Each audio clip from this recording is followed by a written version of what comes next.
A contramano, antisistemismo explícito.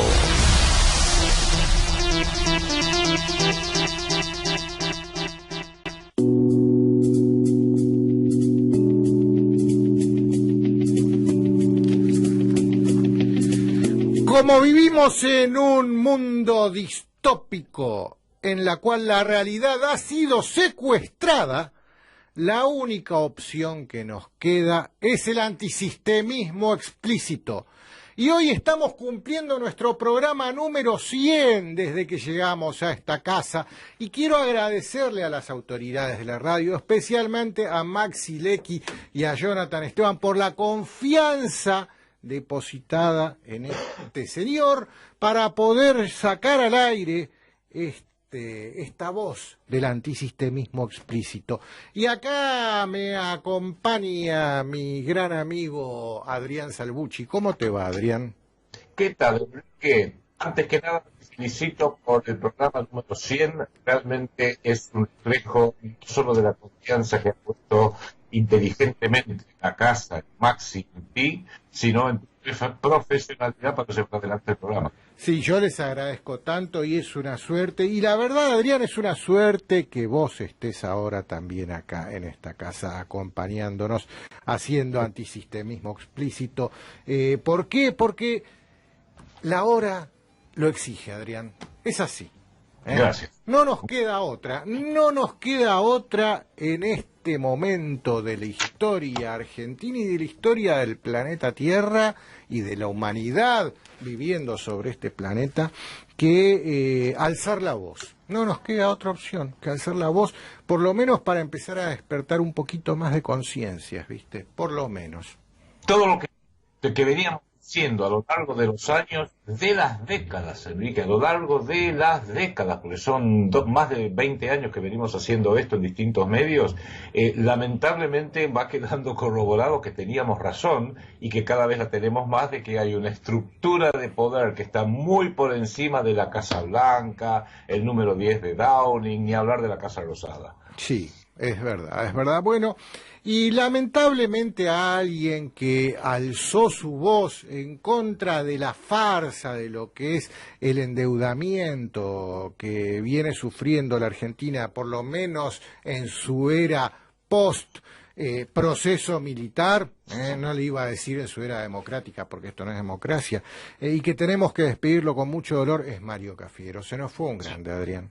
Sí, la verdad que sí, un gran amigo, un gran compañero peronista, con quien a lo largo también de las décadas hemos, tanto vos como yo, como Héctor Juliano, como el doctor Lavaqué, como Olmos Gaona y tantos más, hemos colaborado junto con él para desentrañar y desenmascarar todo el fraude de la deuda externa. Recuerdo que él escribió varios libros al respecto, pero como nos pasa a todos nosotros, las voces pequeñas son ignoradas por los grandes medios. Sí, sí, y la verdad, un gran luchador, Mario, un gran luchador, así que lo vamos a extrañar mucho. La última vez que estuvo en este programa fue en el año 2018, en el canal de Doble Q en YouTube, están esas dos emisiones, a quien le interese, búsquenlas. También estaba Pablo Roma en aquel entonces, a quien le mandamos un saludo grande. Pero bueno, se nos fue un gran luchador por la verdad. También quiero aprovechar para agradecer a Cristina Martín Jiménez. Me hizo llegar a través de la gente de Editorial Planeta su último libro, La verdad sobre la pandemia, quién ha sido y por qué, que lo acaba de editar Planeta acá en la Argentina. Así que muchas gracias también a la gente de Editorial Planeta y a Cristina. Bueno, yo estoy en contacto con ella, ya la vamos a tener en algún momento en este programa para que nos cuente, pero lo que les quiero comentar, le hicieron una entrevista a Cristina Martín Jiménez en uno de los principales canales abiertos de acá de Argentina. La acabo de subir a el canal de WQ en Library. Si quieren tomar una verdadera dimensión de la decadencia que tienen en la Argentina quienes están frente a una cámara, la decadencia intelectual, el miedo, la pusilanimidad, como diría Aldo Rico, que tienen los que están frente a una cámara acá en la televisión abierta, vean esa entrevista, da vergüenza ajena. Cristina, impecable. Los entrevistadores dan vergüenza. ¿No es así, Adrián? ¿Quién tiene la Sí, culpa en realidad, de que vos estemos fíjate así? que en los últimos años, la última década, por decir algo, han brotado como hongos, muchos de ellos venenosos, nuevos opinólogos, nuevos periodistas, todos cortados por una misma tijera, todos alineados absolutamente a este sistema de poder genocida mundial. Algunos se alinean un poquito desde la izquierda, C5N, algunos se alinean un poquito desde la derecha, TN, pero básicamente son todos operadores del Sibuana y cumplen con las directivas que le están haciendo, porque así lo quiere este sistema planetario para controlarnos. Ellos tienen una gran imposición intelectual y dicen, bueno, vamos a tener algunos que la ensalzan desde la izquierda y otros que la ensalzan desde la derecha. Cuando surge alguno como vos, como yo, como tantos colegas y compañeros y camaradas que lo hacen desde fuera, de izquierda, un poquito a la izquierda y un poquito a la derecha, desde una auténtica tercera posición, absolutamente somos ninguneados, censurados y por supuesto insultados con epítetos como teoría conspirativa y todas las cosas que ya sabemos que con los cuales nos agreden permanentemente. Mira, la única persona que en los medios, en la televisión abierta, vamos a hablar específicamente, en la televisión abierta, que evidentemente empezó a caminar por la senda del antisistemismo, es Verónica Recia en Canal 26. Y cada vez que ella estalla frente a la cámara en antisistemismo, se nota tanto que se ponen todos tan nerviosos, tan pero tan nerviosos. Es preocupante, Adrián, es preocupante. Y también cada vez que frente a una cámara en cualquier canal algún médico plantea una voz disidente al relato, se ponen todos tan nerviosos. Insultos, todo, ninguneos, descalificaciones, ridiculizaciones y por supuesto el viejo truco de tratar de ponerte un San Benito, como hicieron con la doctora Chinda Brandolina, la doctora antivacunas, no es así, la doctora nazi, lo cual ya directamente es un insulto Sí, burdo, es sí, burdo. Y sí. así vemos como pasa que nos pasa a todos, en definitiva, ¿no? Quiere decir, más allá de que alguien podría decir, bueno, pero a lo mejor no estoy de acuerdo con lo que dice Enrique Romero, lo que dice la doctora Rangiolino o lo que dice Salvucci, está bien, pero si ponen todo ese esfuerzo para ningunearnos e insultarnos, algo están ocultando, por lo menos aceptemos eso, algo están ocultando, porque si fuéramos toda una manga de locos dirían, bueno, déjalos hablar, ¿no? Claro, ok, no estás de acuerdo. A ver, yo te presento mis argumentos, vos presentame los tuyos que refuten lo que te acabo de decir. Dale, te escucho. No lo hacen, Cric, cric, no lo hacen. cric, cric, cric, cric, y se ponen nerviosos. Y por la cucaracha, les explota la cucaracha. Sácalo de ahí, cortalo, vamos a tratar. Así, es así, Adrián. Hay una bajada de línea en los medios que no se puede poner frente a la cámara, invitar al piso a ninguna voz disidente. Permitime que te dé un dato muy simple, muy breve. El otro día estaba viendo uno de los canales norteamericanos, el canal Fox, que es, digamos, republicano, pero tampoco son santos de nuestra devoción, y pasaron un tramito de una periodista china, en la China nacionalista, que le estaba haciendo una entrevista al vicepresidente de la Organización Mundial de la Salud, que es un canadiense.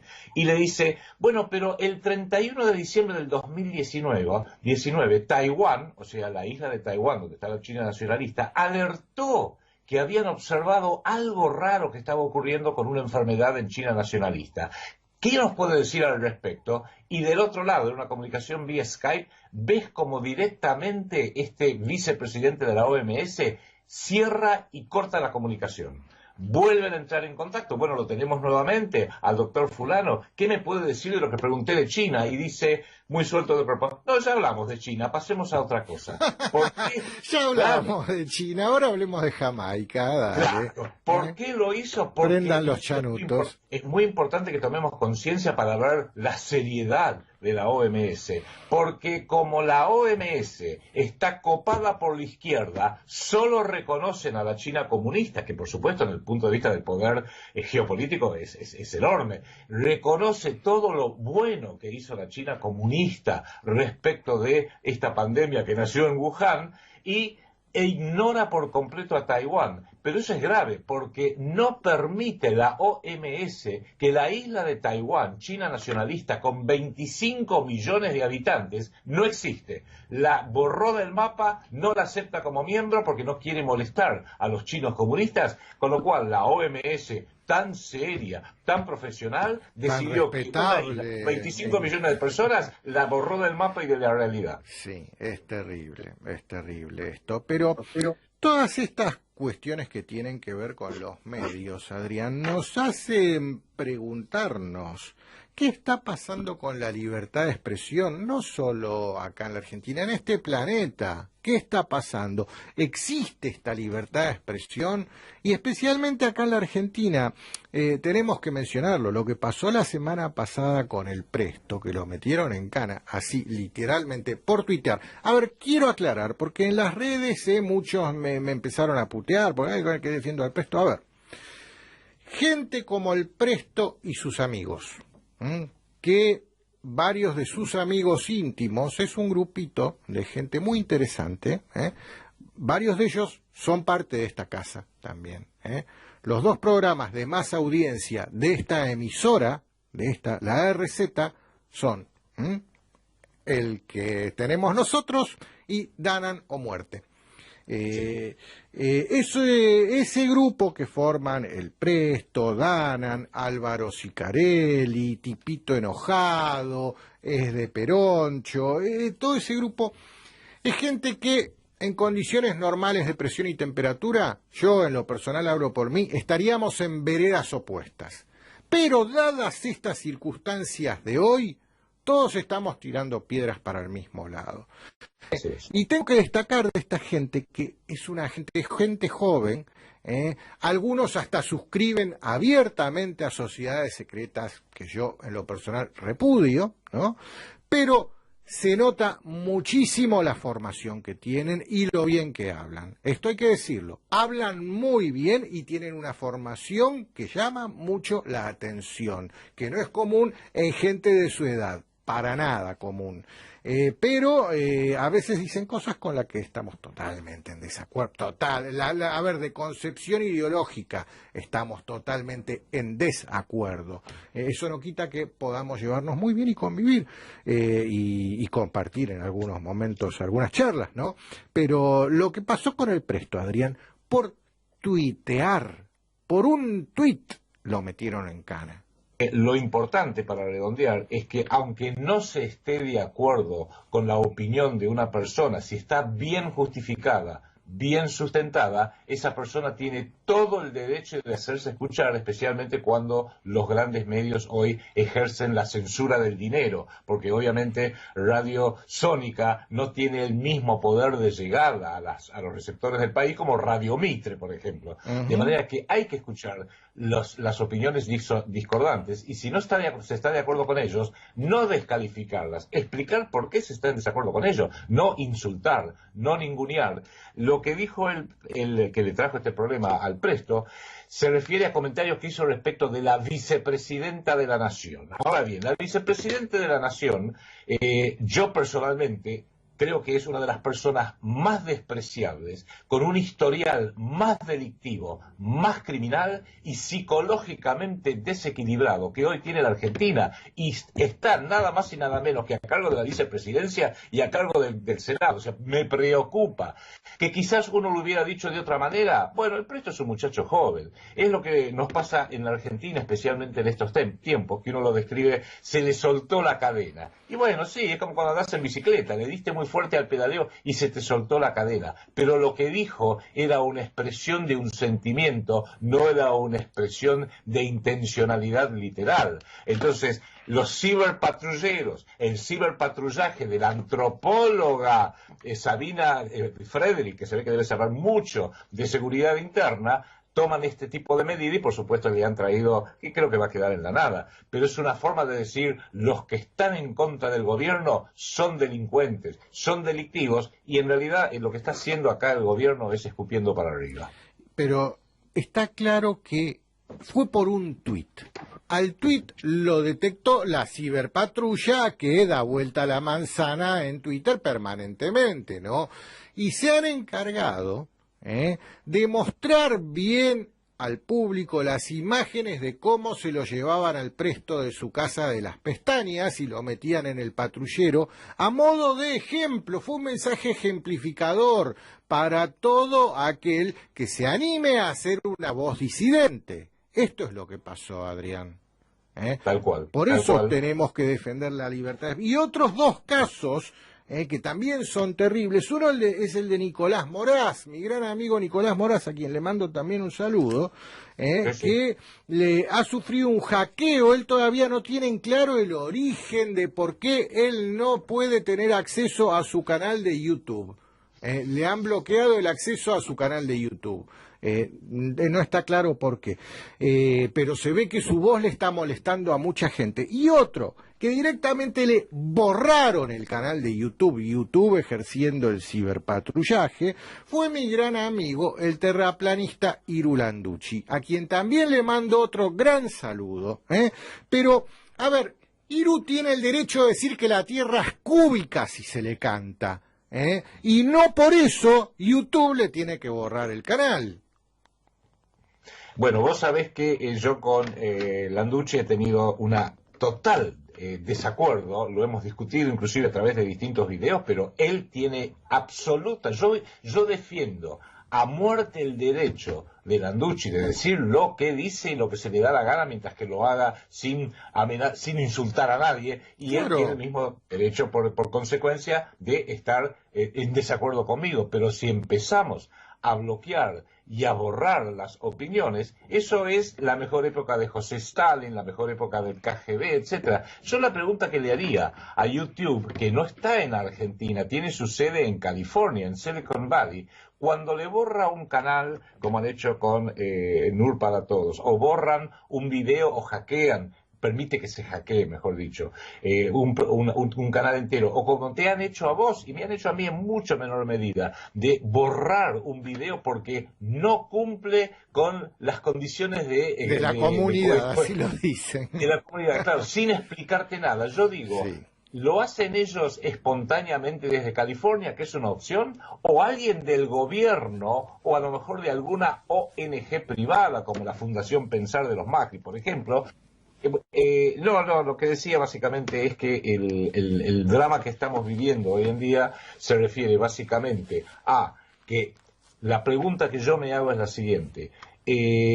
YouTube, que tiene su sede en California, ellos toman la iniciativa de borrarte varios videos a vos, como vienen haciendo ya sistemáticamente. Algunos me han borrado a mí también, o de anular canales, como han hecho con estos compañeros que acabas de mencionar. ¿Lo hacen ellos espontáneamente en base a una decisión que se toma en California, ya en Silicon Valley?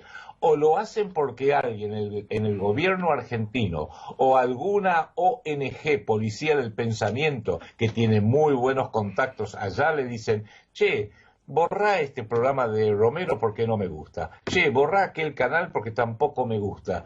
Me pregunto, ¿el ciberpatrullaje tiene sus contactos internacionales para hacer que YouTube borre en forma inconsulta, irrespetuosa, autoritaria, antidemocrática los videos que no le gustan? ¿Por dónde viene la mano? Esa es la pregunta que hay que hacerse. Nunca lo sabremos. Ese es el detalle, porque yo me pregunto, ¿qué le importa a un nerd de 17 años, que su anterior trabajo fue en una cadena de hamburguesas y que hoy es el escrutador de YouTube y que está allá en Silicon Valley, lo que podamos decir o no nosotros acá en la Argentina acerca de nuestro gobierno, ¿no? ¿Y qué puede entender él como para tomar la decisión de borrarlo o no?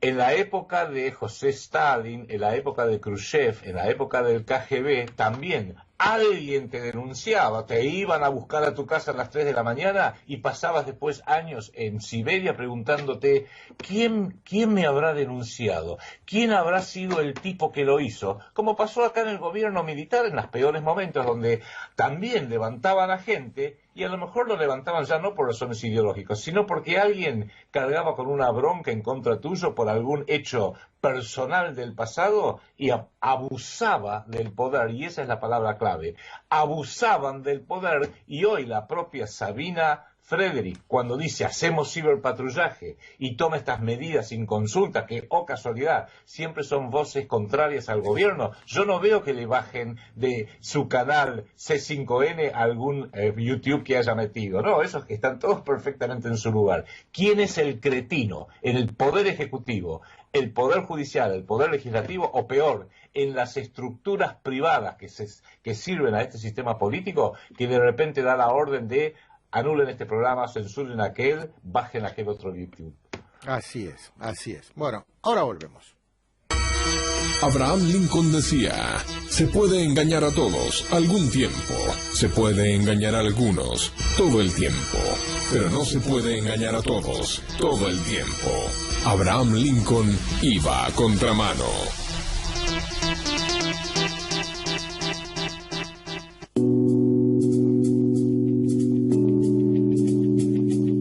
Bueno, Adrián, mírate esta portadita de El Oráculo o El Guionista, y estoy hablando de la prestigiosa e influyente publicación inglesa The Economist, propiedad de la familia Rothschild.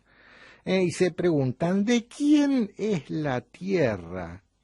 No hablando del planeta, sino hablando de la propiedad sobre el suelo, ¿no? ¿Será que la titularidad de la propiedad hoy en el planeta la han puesto a escrutinio?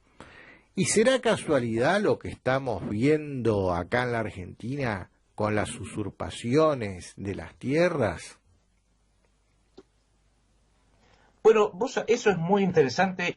Vos me mandaste esta tapa de The Economist y a mí me dejó pensando mucho, porque lo que están buscando es ir blanqueando e ir avanzando para realizarlo en la práctica. Un hecho que hay que decirlo, y creo que es bueno que nosotros empecemos a decir: este planeta Tierra, ese globo terráqueo que nos acostumbran a ver con las fotos de satélites, etcétera, no es de la humanidad, no es el planeta, es de la humanidad. Hay algunas divisiones políticas por ahí, pero no importa, lo tenemos que todos cuidar. No, el planeta Tierra tiene dueños muy pequeños. Siempre hablamos del 1% que tiene todo. Bueno, esto debe ser el 1% de ese 1%, que son los que en definitiva dicen: ese planetita azul tan bonito que usted ve en las fotos es mío. Y por supuesto, bueno, está ocupado por 7.800, 7.500 millones de seres humanos. Como cuando vos, yo no lo puedo hacer, vos tampoco, pero conocemos gente que lo hace, va por la provincia de Buenos Aires y dice: ¿ves aquel hermoso campo que se pierde en el horizonte y que del otro lado también se pierde en el horizonte, con vacas, con toros, con ovejas, con árboles, con plantaciones? Sí, es mío, porque es el terrateniente, es mío. ¿Y vos qué haces con las vacas? ¿Las echás? No, no las echo a las vacas. ¿Cómo las voy a echar si son las vacas que yo después voy a vender? A ver, ahora vamos a ir poniéndolo a Salvucci al teléfono mientras Facu lo contacta. Pero bueno, sí, esto de la portada de The Economist llama mucho la atención, y está pasando en muchos países, porque, a ver, nosotros estamos encerrados en nuestro propio tupper acá en la Argentina y creemos que todo lo que pasa solo acá. No. Esta cuestión de las usurpaciones de las propiedades privadas o públicas, por ejemplo, en algunos casos son terrenos fiscales, es algo que está tomando estado global. Entonces, cuando algo toma estado global, y más que nada cuando sale publicado en la portada de la poderosa, prestigiosa e influyente publicación The Economist, siempre nos da la pauta de que hay un director de orquesta con una varita dirigiendo cuáles son los violines o los tambores que van sonando. Ahora sí, ¿estás, Adrián, en el teléfono? Sí, te escucho perfecto, igual me quedo en la cámara por si eso sirve. Bueno, sí, dale. Bueno, a ver, entonces, ¿qué es lo que vos estabas contándonos, Adrián?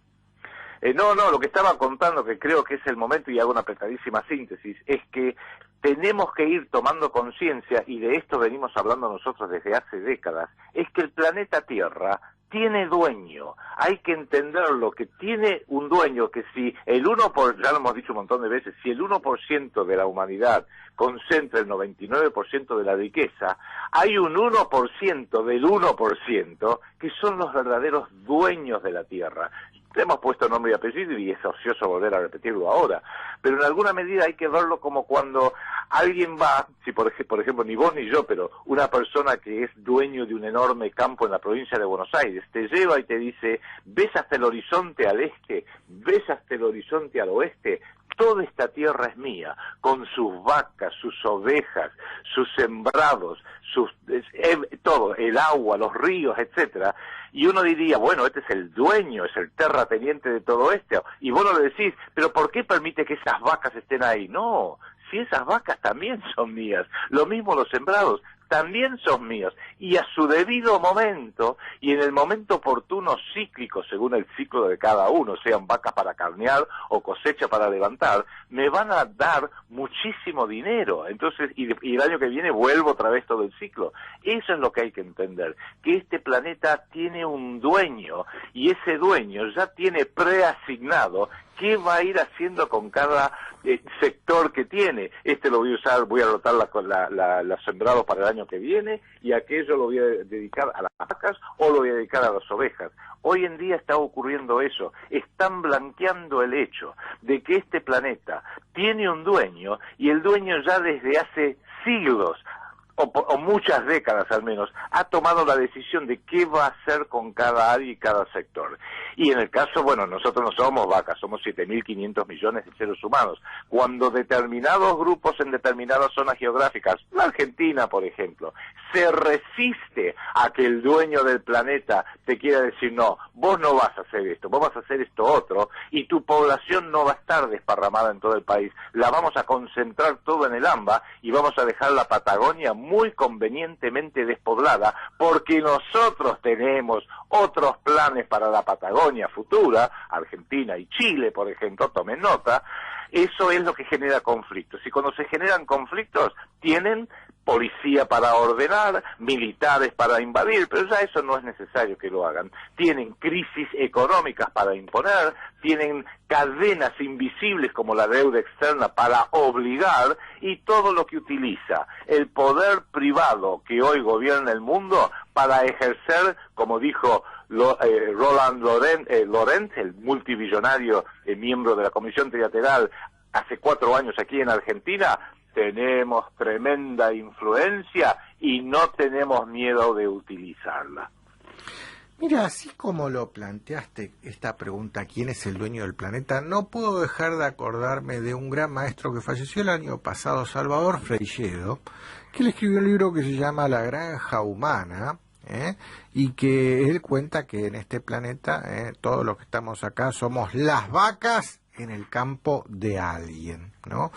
Bueno, el planteo que hace él es un planteo metafísico, ¿no? Pero en el mundo de la realidad hay operadores que ejercen de dueños de la tierra, ¿no?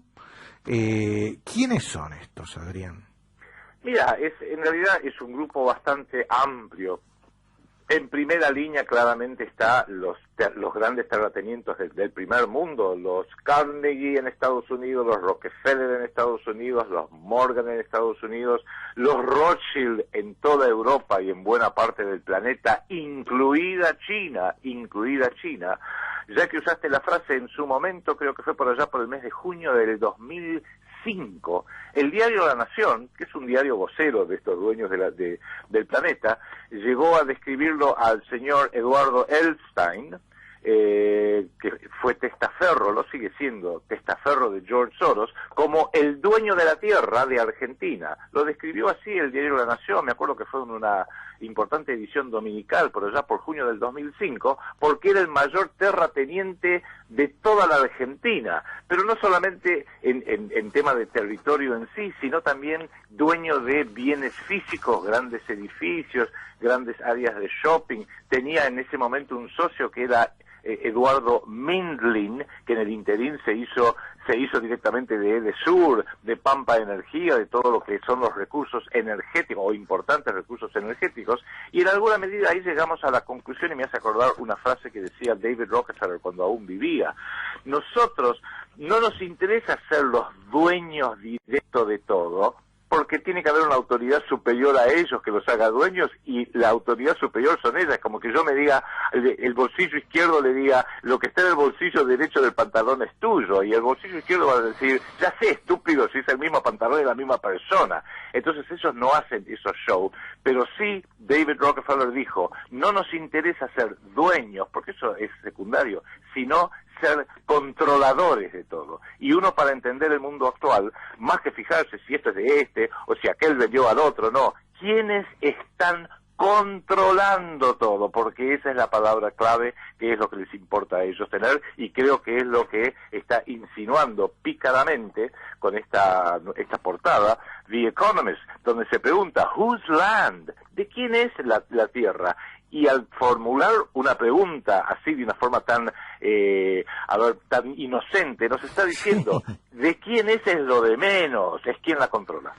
Sí, pero llama mucho la atención la imagen. La imagen es la típica imagen de las tomas que estamos viendo hoy a lo largo de todo el país.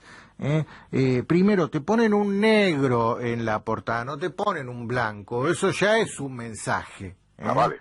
Y con un palito demarcando su metro cuadrado. O sea, este pedacito de tierra es mío, lo usurpo. Sí, parece Guernica, la usurpación de Guernica. Claro que sí, parece a ver, Guernica, la usurpación de Guernica. Uno van las cámaras de la televisión y ven toda gente muy humilde, pero te hacen la toma aérea con un dron y se ve todos los terrenos muy bien delimitados, ya con las zanjas, con todo, hechos por un agrimensor. No lo hicieron los que están ahí con las 4 chapas y el tarrito juntando agua. Es muy prolijo, ¿no? Es muy prolijo, sí. Entonces se nota que hay una organización. Casi tienen un área de catastro, por lo visto. Evidentemente, pero Adrián, a ver, ¿por qué la gente dice esta es mi casa, yo soy dueño de mi casa, o yo soy dueño de este campo, o el propietario que le están usurpando ahora? ¿Por qué dice esto es mío el tipo?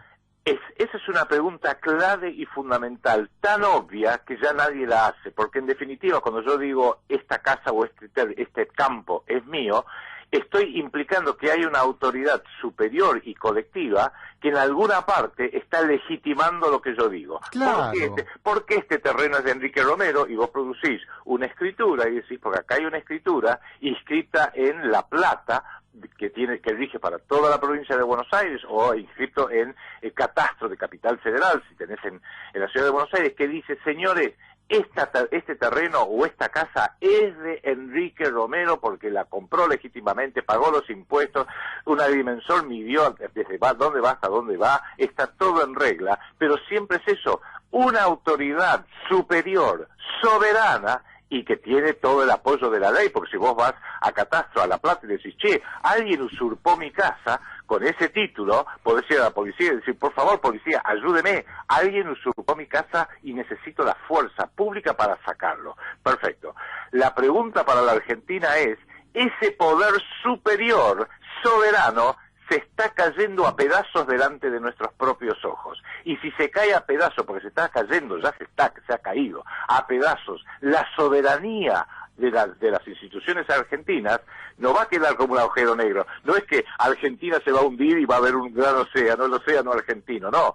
Otra autoridad por encima de la provincia de Buenos Aires, por encima del gobierno nacional, y ahí hay que empezar a abrir bien los ojos, va a decir, bueno, ya que ustedes no saben cómo hacer valer y ordenar su soberanía, por favor, Axel Kicillof y tus instituciones, Albertito Fernández y Cristina con todos sus robos, háganse un costado, we will take charge, nosotros nos hacemos cargo.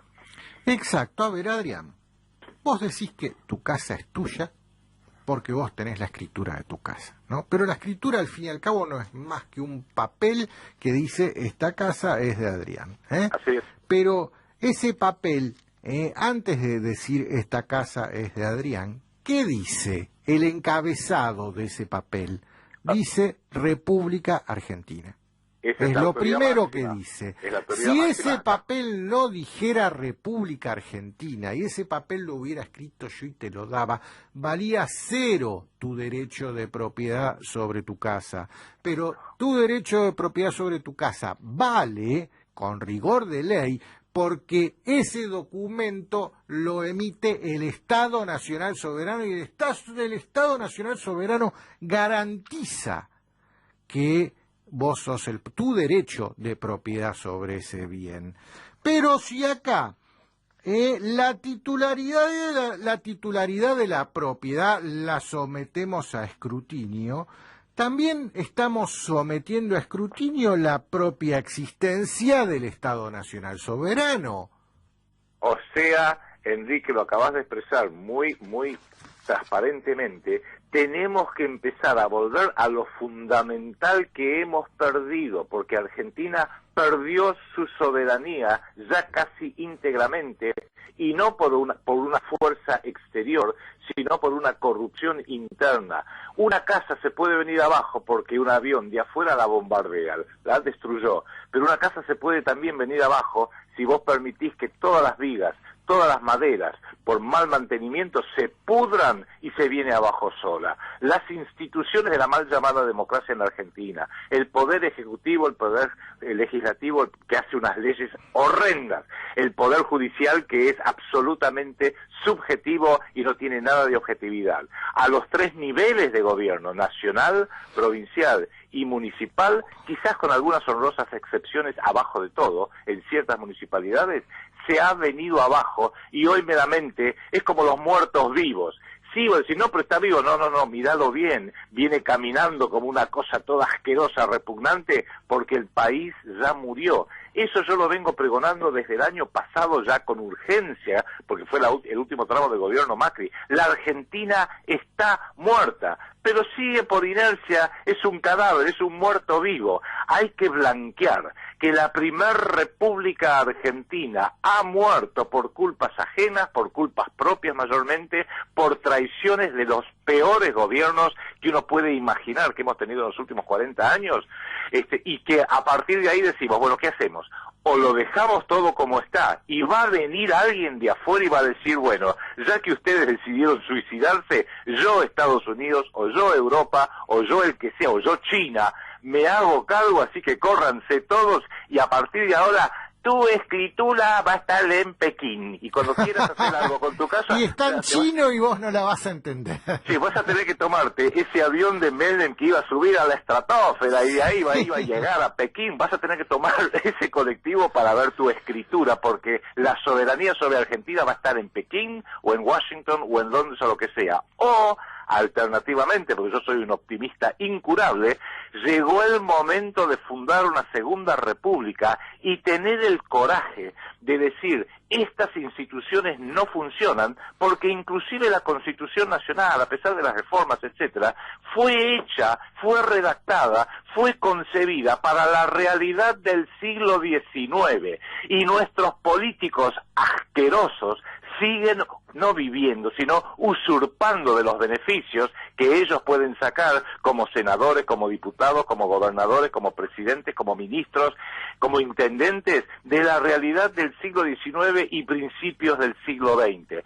Hay que anunciarles a estas ratas inmundas y también al pueblo argentino, que es el que en definitiva es el dueño de la Argentina real, hay que anunciarles que estamos en el siglo XXI y que cambiaron las relaciones de poder y que cambió el planeta y que los peligros que hoy acechan son totalmente diferentes y totalmente más poderosos en el siglo XXI de lo que podrían haber sido en el siglo XX. Redondeo con esta idea.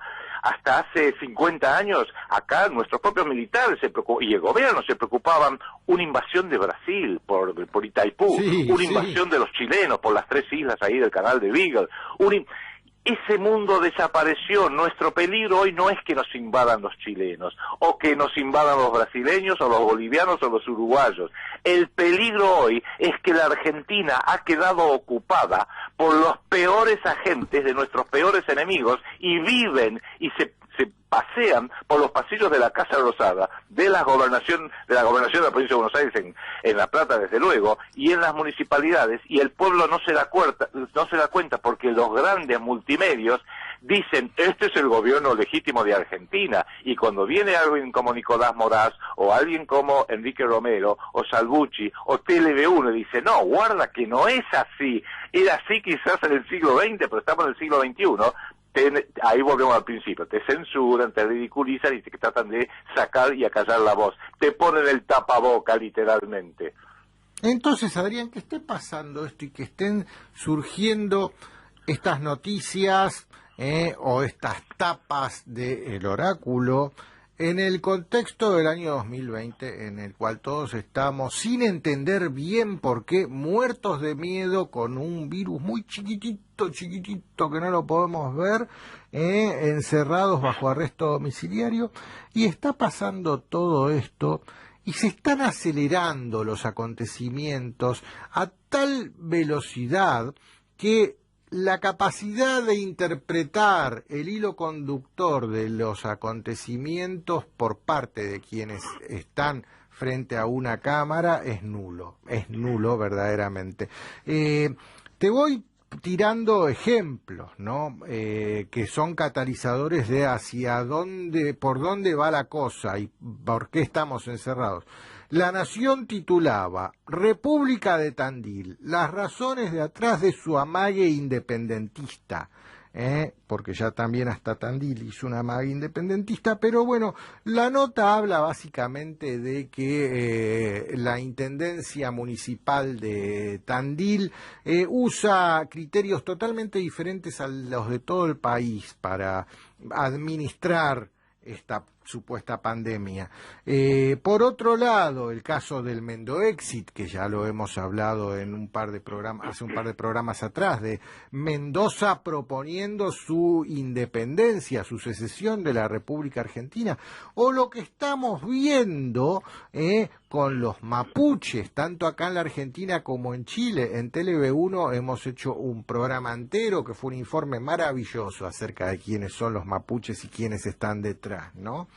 Y una cosa que pasó este domingo a la noche, que estuve viendo televisión, todos los programas de la noche, todos los programas políticos, en todos los canales, planteaban más o menos el mismo tema, que cada intendente o cada gobernador acá en la Argentina se está cortando solo. Está haciendo lo que se le canta independientemente de lo que determinen las autoridades nacionales. Estamos en una cuarentena en donde aparecen fronteras interprovinciales cerradas, y hasta aduanas internas aparecen, que es totalmente anticonstitucional, una frontera interprovincial cerrada, y ha provocado casos como el de ese padre que no pudo llegar a la provincia de Córdoba para ver a su hija antes de que muera, o lo que está sucediendo hoy en la ciudad de Buenos Aires, que esto lo publicaba Clarín de ayer, crece la tensión entre el gobierno y la ciudad por los presos porteños, ¿no?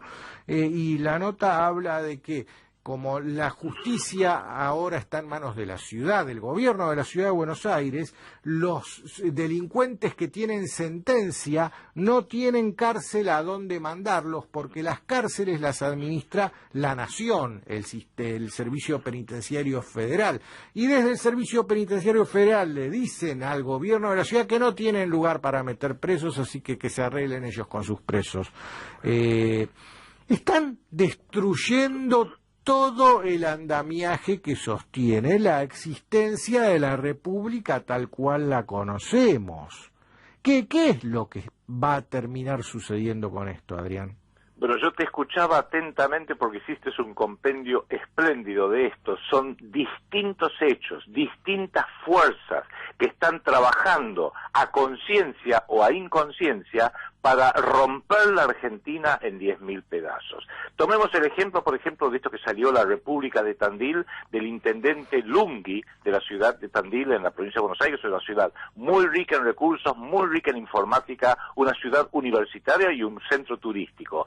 Acá creo que el intendente Lunghi, que es un señor mayor con mucha experiencia, está diciendo: las órdenes emanadas de La Plata y del gobierno central están hechas por imbéciles, ineptos, que ni siquiera, como dijo a principios de marzo el gran ministro González García, estaba diciendo: nah, el coronavirus no pasa nada, el coronavirus en 3 meses si no va a quiere existir. venir, que venga, le vamos a dar batalla. Claro, hablando con su estilo de linchera que ni siquiera se afeita. Dije: nada, no pasa nada. Hasta que, bueno, le dijeron de la OMS: callate, gordo, porque esto te lo vamos a mandar en serio y vas a ver como el imbécil de tu jefe va a tener que morder el piso. Eso por un lado. Después tenés las otras que vos decís, algunos que tienen antecedentes terribles. La provincia de Formosa no deja volver a su casa a formoseños, algo así como 4.000 formoseños que no los dejan ingresar en la provincia. Sí. La provincia de el San Luis, también hay, el otro día mostraban el caso de un hombre que es dueño de un campo allá, una parte está en Córdoba, una parte está en San Luis, y el gobierno de los Rodríguez A no lo deja salir de San Luis para ir a ver la otra parte de su propio campo. El caso de la municipalidad de Altagracia, que no permitió a ese papá entrar y despedirse de su hija que tenía cáncer. Casos análogos que hemos visto en el sur. Y guarda que algunos tienen antecedentes muy jodidos. Rodríguez A, no el Alberto, sino el Adolfo, cuando fue la crisis del 2001, se andaba pavoneando diciendo que estaba juntando la idea y estaba haciendo gestiones para que la provincia de San Luis salga de la República Argentina y se integra a la República de Chile. Vos en la semana pasada trajiste a colación todo este tema de los simpáticos Rothschild y los viñedos Rothschild, que dicen: qué bueno que donde nosotros tenemos nuestros viñedos, en San Juan, Mendoza y San Luis, generaron una república aparte, se salieron de la Argentina y hacemos la República de Andinia, no sé cómo lo van a llamar en definitiva, quizás ese no sea el nombre que van a elegir por algunos otros temas históricos. Y la gente debe recordarse que esto viene fogoneado desde afuera. Cuando Argentina tuvo su colapso de diciembre del 2001 y de casi todo el 2002, el New York Times llegó a publicar en agosto del 2002 un artículo que decía: la secesión de la Patagonia como una forma de resolver los problemas de deuda externa de la Argentina. O sea, por izquierda, por derecha, de arriba, de abajo, de izquierda o de derecha, buscan fraguar e imponer el hecho de una Argentina que se rompa en 10.000 pedazos, que en definitiva decís: pero si empieza a haber movimientos secesionistas, por distintas razones, por razones comerciales, por razones falsificaciones históricas como los mapuches. Recordémosle a la audiencia que los mapuches son fogoneados por Mapuche Nation International, que tiene su sede en la ciudad de Bristol, Inglaterra, en el número 6 de la calle de la Logia, el número 6 Lodge Street. Y yo he estado en Bristol y te garantizo, Enrique, que muchos mapuches no vi caminando por la calle. ¿No? Y si vos... No.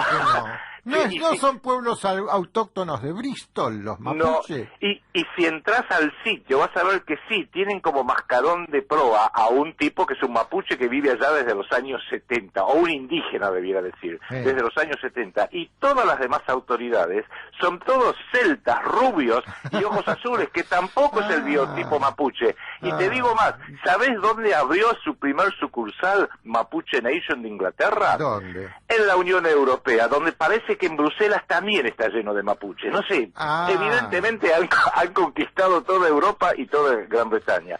O sea, están haciendo una ingenierización para primero disolver en forma controlada la soberanía real de la Argentina. Porque de esa manera, y con esto termino, en vez de tener que recurrir como se hacía antaño, quiero un país, bueno, busco una razón para hacerle la guerra, tengo más fuerza que ellos, lo ocupo militarmente y se terminó ese país, pasa a ser una provincia mía del país poderoso. Pero eso queda muy feo en los reportajes y en los noticieros. Entonces, ¿qué hacen? Infiltran todos estos conceptos, se consiguen una seguidilla de traidores viles, canallas, que debieran ser fusilados por traidores a la patria, como Alfonsín, como Menem, como De la Rúa, como Duhalde, como Néstor Néstor, Cristina y ahora Macri, por supuesto, y este cretino inservible que tenemos ahora, y se lo van entregando en bandeja. Lo hacen el 99% a sabiendas. Le daría un voto de confianza a este intendente Lunghi de Tandil, que me parece que no se da cuenta que está realmente metiendo el dedo en el ventilador, pero lo está haciendo hasta por una razón atendible, porque te está diciendo entre líneas, yo tengo mi propio sistema de declarar la pandemia, el nivel de pandemia, con semáforo rojo, amarillo o verde, porque del gobierno repiten las sandeces de la Organización Mundial de la Salud y no confío ni en el imbécil de Axel Kicillof, ni mucho menos en el presidente. Entonces, Adrián, todo esto me hace llegar a la conclusión de que el modelo que proponen las estructuras de poder mundial para la instauración de un gobierno mundial va a ser el modelo de la ciudad-estado independiente. Y el ejemplo son un Hong Kong, un Singapur, un Mónaco, un Liechtenstein, un Vaticano, si querés, o la misma City de Londres. Sí. Y ese va a ser el modelo en el cual en todo el planeta van a ser así, ciudades-estados independientes, y va a haber un gran poder global que va a administrarlo todo. Yo creo que ese es el modelo. Vos sabés que es exactamente como decís vos, y esto tiene un movimiento de subida y bajada al mismo tiempo. De bajada ya han logrado que los estados soberanos como Argentina no tengan ningún poder, que los estados provinciales, vos fíjate que las provincias en Argentina no tienen poder, el poder está centrado en las ciudades. Que vos me digas, no, pero pará, las ciudades argentinas tienen poder, por supuesto. La provincia de Córdoba, el poder está en la ciudad de Córdoba, o en Tucumán, lo mismo en Mendoza, etcétera. Con lo cual están concentrando el poder para que sea un poder eminentemente municipal, porque por su propia naturaleza el poder municipal no tiene una visión de conjunto, no tiene una visión de nación, sino de municipalidad. Y al mismo tiempo, de abajo para arriba, están haciendo que la gente pierda de vista lo que es la soberanía nacional, pierda de vista lo que es un Estado que garantiza el bien común por encima del poder individual o el poder de las minorías usurpadoras, que son ellos mismos, y así van haciendo la disolución controlada de los Estados nacionales, de las unidades dentro de los Estados nacionales, que son las provincias, o en Estados Unidos los estados, y dentro de las provincias reconcentrar todo, redefinirlo en las ciudades, porque es mucho más fácil controlar a nivel global un rosario de 2000 ciudades grandes que lo es controlar 200 países o 150 países. Es verdad, y todo esto se logra a través de una guerra psicológica, una ingeniería mental, porque al ser la capacidad introspectiva un peligro para la agenda globalista, el poder mediático se ha esmerado en implantar la mente emocional y así suplantar al intelecto. La mente emocional funciona como un sistema binario definido por las filias, los deseos, o las fobias, los rechazos de cada individuo. Y la información que se recibe desde una mente emocional, en vez de ser analizada y reflexionada, es archivada como filia o como fobia, ¿no? Y este sistema bipolar de pensamiento facilita enormemente la labor de encauzar las opiniones. Y así se arma la ingeniería social. Adrián, ya nos tenemos que despedir, pero el jueves pasado fue el aniversario del atentado de las Torres Gemelas en el año 2001, ¿no? El viernes pasado. Sí, señor. Y hay un video maravilloso que vos me mandaste, que lo vamos a ver ahora al cierre del programa, ¿no? Y así nos contaban en el 2001, hoy en el 2020, nos cuentan de esta manera cómo fue la conspiración, aquella conspiración, la del año 2001.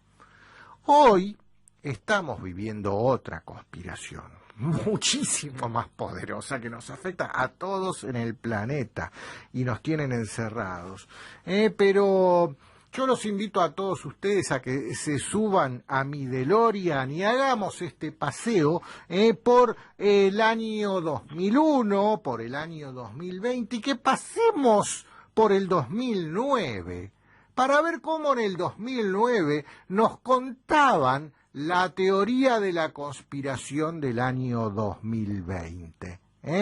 Véanlos, las conspiraciones del año 2001 versus las conspiraciones del 2020. Una desde la perspectiva del año 2020 vista hacia el año 2001 y otra desde la perspectiva del año 2009 mirando hacia el 2020. ¿Sí? Bueno, Adrián, estaremos aquí el martes que viene haciendo más antisistemismo explícito. Yo le agradezco a Facu Mozo, que es un muy buen mozo que siempre nos opera.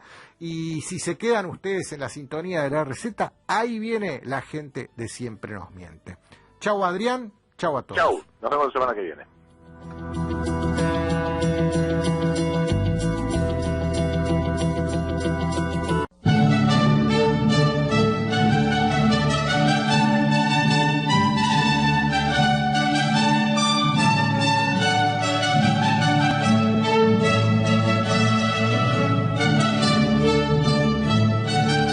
En la mañana del 11 de septiembre de 2001, 19 hombres armados con cúters, dirigidos por un hombre en diálisis en una cueva al otro lado del mundo, usando un teléfono por satélite y un portátil, perpetraron la penetración más sofisticada del espacio aéreo mejor defendido del mundo, superando a los pasajeros y los pilotos con entrenamiento militar en combate de 4 aviones comerciales antes de apartarlos mucho de su curso durante más de una hora sin ser molestados por un solo caza. Estos 19 secuestradores, devotos religiosos fundamentalistas que beben alcohol, snifan cocaína y viven con strippers de pelo rosa, consiguieron derribar 3 edificios con 2 aviones en Nueva York, mientras en Washington un piloto que no sabía manejar un Cessna de un solo motor logró maniobrar un 757 en una espiral descendiente de 8.000 pies y 270 grados para terminar a exacto nivel de suelo, impactando contra el Pentágono justo en la oficina del analista de presupuesto donde el Departamento de Defensa estaba trabajando en el misterio de los 2,3 billones de dólares que el secretario de Defensa Donald Rumsfeld había declarado perdidos de los cofres del Pentágono en una conferencia de prensa el día anterior, 10 de septiembre de 2001. Afortunadamente, los presentadores de televisión supieron quién lo había hecho en minutos, Osama bin Laden, los expertos en horas Osama bin Laden, y la administración a lo largo del día. Terrorists who committed these acts and those who harbored them. Y las pruebas cayeron literalmente en las manos del FBI. That a hijacker's passport was found blocks from the World Trade Center crash site, if you can believe that. Pero por alguna razón un grupo de locos teóricos de la conspiración reclamaron una investigación sobre el mayor ataque en el suelo americano de la historia. La investigación fue retrasada, subfinanciada, predestinada a fallar, un conflicto de intereses y una tapadera de principio a fin. Fue basada en testimonios obtenidos bajo tortura, cuyos registros se destruyeron. No mencionó siquiera la existencia del Edificio 7, Able Danger, Ptec, Sable Edmonds, OBL y la CIA, y los entrenamientos de aviones secuestrados siendo estrellados contra edificios que estaban siendo simulados en el preciso momento en el que realmente estaba ocurriendo. En ella mintieron el Pentágono, la CIA, la administración Bush, y sobre Bush y Cheney, bueno, nadie sabe qué dijeron porque testificaron en secreto, extraoficialmente, no bajo juramento y tras puertas cerradas. No se buscó quién financió los ataques porque esa cuestión es de poca importancia práctica. Aún así, la Comisión sobre el 11S contestó brillantemente todas las preguntas del público, excepto la mayoría de las preguntas de los familiares de las víctimas, y asignó culpa en toda la gente responsable, aunque ninguno perdió siquiera su empleo, determinando que los ataques fueron un fallo de imaginación, porque excepto el Pentágono, la Agencia de Control de Emergencias, NORAD y NRO. DIA destruyó 2,5 terabytes de datos sobre Able Danger, pero no pasa nada porque seguro que no eran importantes. SEC destruyó sus archivos sobre la investigación sobre tráfico de influencias antes de los ataques, pero no pasa nada porque destruir archivos de la mayor investigación de la historia del SEC es solo trabajo de documentación rutinario. El NIST ha clasificado los datos que usó para el modelo sobre el colapso del edificio 7, pero no pasa nada porque saber cómo hicieron ese modelo de colapso podría poner en peligro la seguridad pública. El FBI ha argumentado que todo el material sobre su investigación del 11 de septiembre debería guardarse en secreto, pero no pasa nada porque seguramente el FBI no tiene nada que ocultar. Este hombre nunca existió, y nada de lo que dijo merece tu atención, y si dices lo contrario eres un teórico de la conspiración paranoico y mereces ser rehuido por toda la humanidad. Lo mismo con él y ella. Y ella, y ella, y él. Osama Bin Laden vivió en una cueva fortaleza en las colinas de Afganistán, pero de alguna manera escapó. Luego se escondió en Tora Bora, pero de alguna manera escapó. Luego vivió en Abbottabad durante años, burlándose de la red de inteligencia más exhaustiva que usaba la tecnología más sofisticada del mundo durante 10 años, sacando vídeo tras vídeo con completa impunidad y rejuveneciendo en el proceso. antes de que fuera finalmente encontrado en una audaz incursión de los SEAL que no fue grabada en vídeo, en la que no se resistió o usó a su mujer como escudo, y en la que los operativos de estas fuerzas de élite entraron en pánico y mataron a este hombre desarmado, supuestamente la mejor fuente de información del mundo sobre estos ruines terroristas. Luego echaron su cuerpo al mar antes de decírselo a nadie. Luego, un par de docenas de miembros de este equipo murieron en un accidente de helicóptero en Afganistán. Esta es la verdad del 11S, de la mano de los medios de comunicación que te dijeron la verdad sobre... Y... Y... Mobile production facilities. Y... The rescue of Jessica Lynch. Si tienes alguna pregunta sobre esta historia, eres un mierdoso, paranoide, gorroplata, mataperros, odia bebés y serás denostado por todos. Si amas a tu país y, la libertad, la felicidad, los arcoíris, el rock and roll, los cachorritos, la tarta de manzana y a tu abuela, nunca, jamás expresarás dudas sobre ninguna parte de esta historia a nadie. Jamás. Este es un mensaje de servicio público de amigos del FBI, CIA, NSA, DIE, SEC, MSM, la Casa Blanca, NIST y la Comisión del 11S. Porque la ignorancia es fuerza.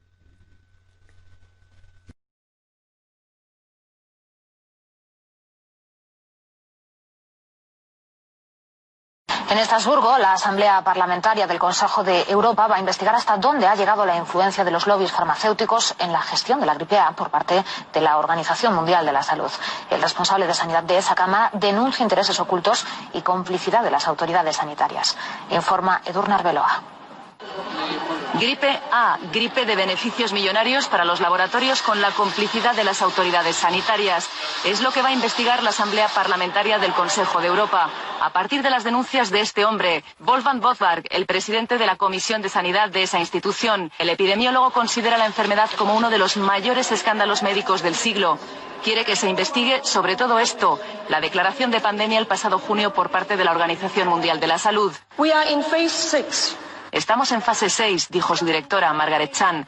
Justo un mes antes, la OMS había modificado los criterios. Decidió que para aumentar el nivel de alerta ya no era necesario un determinado porcentaje de muertes. A partir de ahí empezó la psicosis y el negocio de las multinacionales. Los países se lanzaron a comprar millones de vacunas. La Cámara investigará hasta qué punto los laboratorios influyeron en organismos oficiales para vender más. Tras la gripe aviar, se definió el protocolo internacional en caso de pandemia. Los laboratorios garantizaban a tiempo las vacunas y, a cambio, los estados se comprometían a comprarlas. Negocio seguro para las empresas. Edurne Arbeloa, CNN+. Muchos lo venían sospechando, muchos lo venían diciendo en voz baja, pero hoy, como ya les hemos contado, alguien lo ha denunciado alto y claro. El presidente de la Comisión de Salud del Consejo de Europa, es un alemán que se llama Wolfgang Bothberg, ha acusado al lobby de los laboratorios farmacéuticos de organizar la psicosis de la gripe A. Este caballero es médico, es epidemiólogo y fue miembro del SPD, del Partido Socialista Alemán. Y ha ofrecido unas extensas declaraciones al diario francés L'Humanité en las cuales atribuye a la Organización Mundial de la Salud la responsabilidad de esa ola de histeria que todos hemos vivido. Afirma que en ese organismo, en la Organización Mundial de la Salud, hay mucha gente vinculada de forma muy estrecha con la industria farmacéutica, que el pánico que recorrió el mundo no fue espontáneo, que fue planificado, y que no había nada en esa gripe que justificara tal alarma. Es especialmente interesante la aportación que el doctor Bothberg hace sobre la declaración de pandemia. Cuenta lo siguiente, presten atención.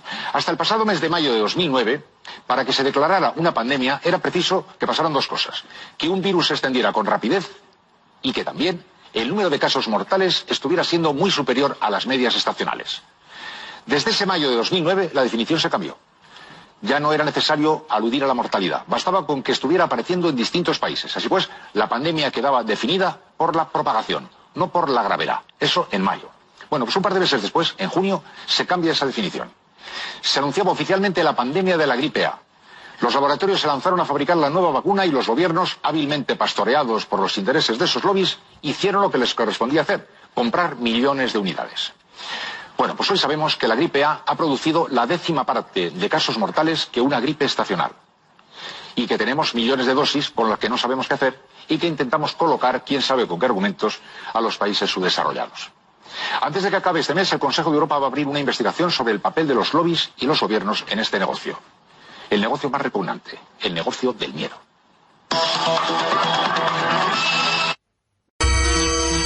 Vamos a contramano, no porque nos guste ser antisistema, sino porque el sistema es anti nosotros.